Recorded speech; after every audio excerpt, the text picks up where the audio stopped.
And so, you know, with the smoky eye, a lot of people think, oh, smoky eye. What do you think when I say smoky eye? What colors do you think?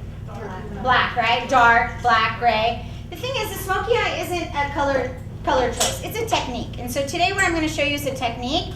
You can utilize purple, blue, green. You can utilize any technique you want to create this look. And what the smoky eye is not black in the crease and silver on the lid. It's actually black from the lid, radiating out all the way from darkest at the lash line to lightest.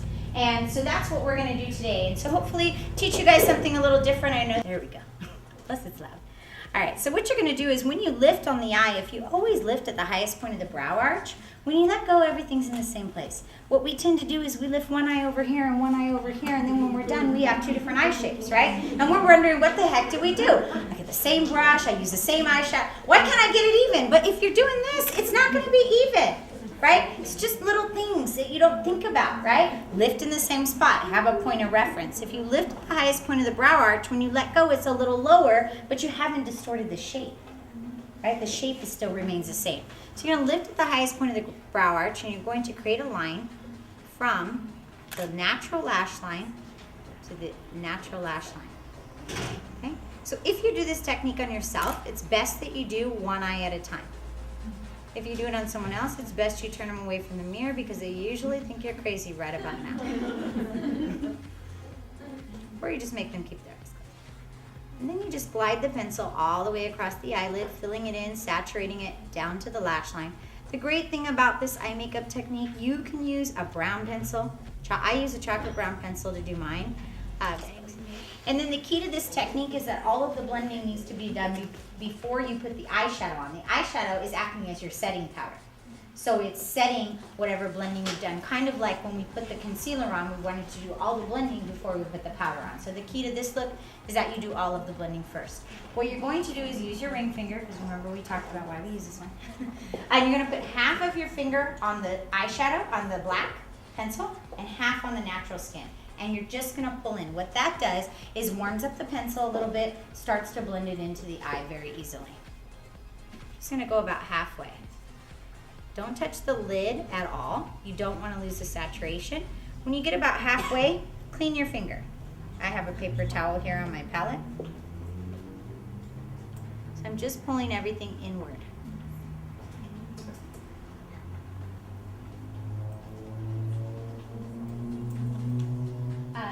And then I'm going to start in the center, kind of like a windshield wiper. I like to anchor myself with my pinky. And same technique, about half of the brush is on color and half of it is on bare skin. And I'm just simply going back and forth with a clean brush. So now I'm already starting to create the smoky eye. So like I said, if you do this on yourself, do one eye at a time, completely finish the eye before you move on to the other one. It's easier. Because you got to kind of see what you're doing, right? Unless you can do it with your eyes closed. I've seen some people. You're going to do the same thing on the other side, just a totally clean brush. So back and forth. If you feel like the brush is moving too much color, clean the brush, or if you have another one handy that's clean, you can use that.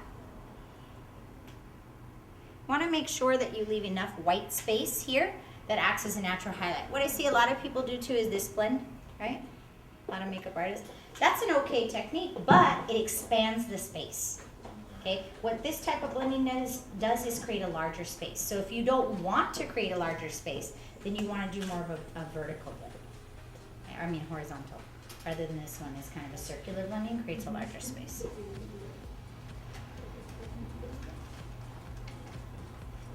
So once all of the blending is done, this brush is just clean, then you're ready to put eyeshadow.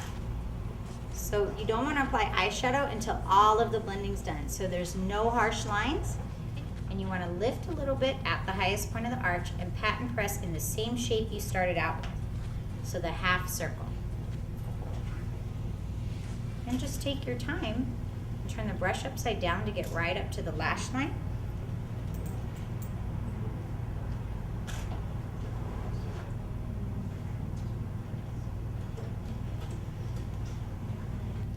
I'm just creating the half moon shape, making sure that my saturation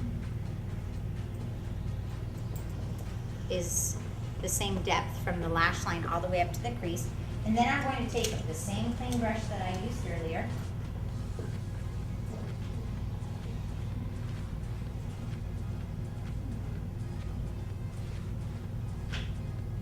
Just taking a clean brush. If you need to pick up a little black, you can. Just remember that a little bit goes a long way. So on the bottom, we're gonna do the same technique. Our highest point of the blending is actually the highest point of the arch, and so we want the lowest point to be directly under that. And what that does is create roundness and open up the eye space. I'm gonna do a crescent, kind of a half moon shape under the eye. I'm gonna do hers a little more dramatic. You can do yours a little thinner if you'd like. As close to the lash line as possible.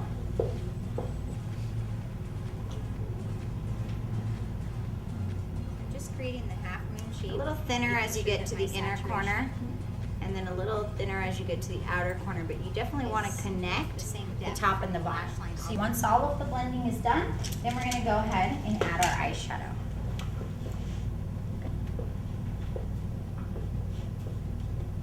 So I'm connecting the top and the bottom in a C shape.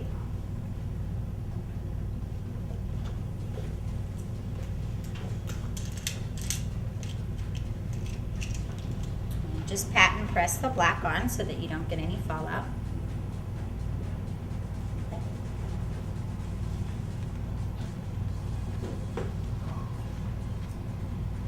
Sometimes also, you know, some eyeshadows, like we talked about face powders, and I'm just going to pat and press it right on the top.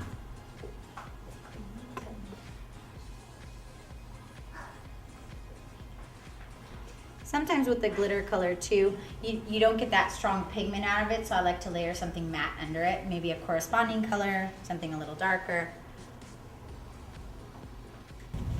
So I like to apply the lashes and then leave myself some work to do so that I don't have any downtime. So while the lashes dry, they take a good, 3 to 4 minutes to really dry. The glue should dry clear. It's chilly right here. Look at. I like to do the bottom lashes first, so we don't have to look up with wet lashes.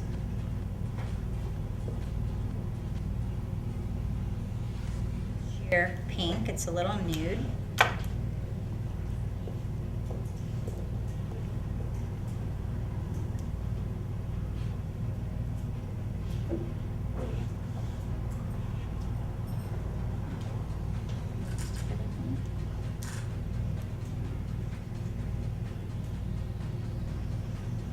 And I'm going to add a soft pink gloss over it. This is Nymphet by MAC.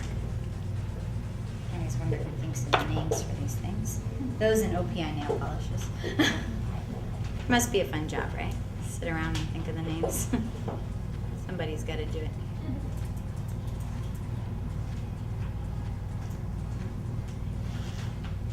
So apply the gloss. The center of the lip, do not go all the way to the lip line. Just in the center, it will work its way out as it heats up with the lip. So a little bit of gloss goes a long way. Alright. Let me see. One last over, pretty good. Alright. So I'm just going to do one last run through with powder. Make sure she doesn't have any spots.